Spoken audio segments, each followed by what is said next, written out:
महिला आयोग हा महिला बालकल्याण विकास खात्याच्या अंतर्गत येतो. आदिती तटकरे, तुम्ही काय भूमिका अदा केली? ज्या तटकरे निवडणुकीच्या प्रचारात म्हणताहेत की आम्हाला सुनेत्रा वहिनींना मुख्यमंत्री करायचंय, तुम्ही तुमच्या नेत्यांना काय करायचंय ते करा, त्याच्याबद्दल आम्हाला काही म्हणायचं नाही. पण महिला नेत्या म्हणून आधी तुम्ही सक्षम आहात का ते ठरवा.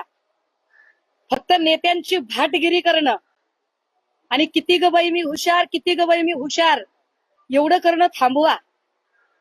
मुळात तुम्ही महिला बालकल्याण विकास मंत्री म्हणून तुम्ही काय तुमच्या खात्याच्या अखत्यारीत असणाऱ्या आयोगाच्या अध्यक्षीबाईंना पायउतार केल्यानंतर त्यांची अटक व्हावी म्हणून तुम्ही मुख्यमंत्र्यांकडे काय पाठपुरावा केलाय?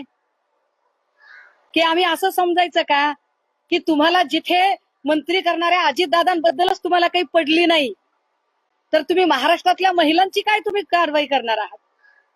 जिथे तुम्हाला दादांच्या बद्दलच आस्था नाही, दादांच्या बद्दल एफआयआर व्हावी याच्यासाठी तुम्ही प्रयत्न केले नाही, तिथे तुम्ही या सगळ्या प्रकरणामध्ये चाकणकरवर अटक व्हावी याच्यासाठी काय कारवाई करताय?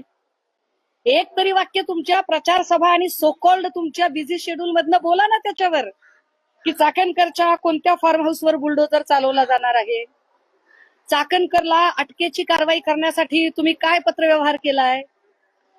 कारण ही जबाबदारी आहे तुमची महिला नेता म्हणून. नाही तर भविष्यात तुम्ही हे बोलून घेऊ नका की मी महिला नेता आहे. भविष्यात तुम्ही हे सांगू नका की आम्ही याला महिला मुख्यमंत्री करणार आहे त्याला महिला मुख्यमंत्री करणार आहे.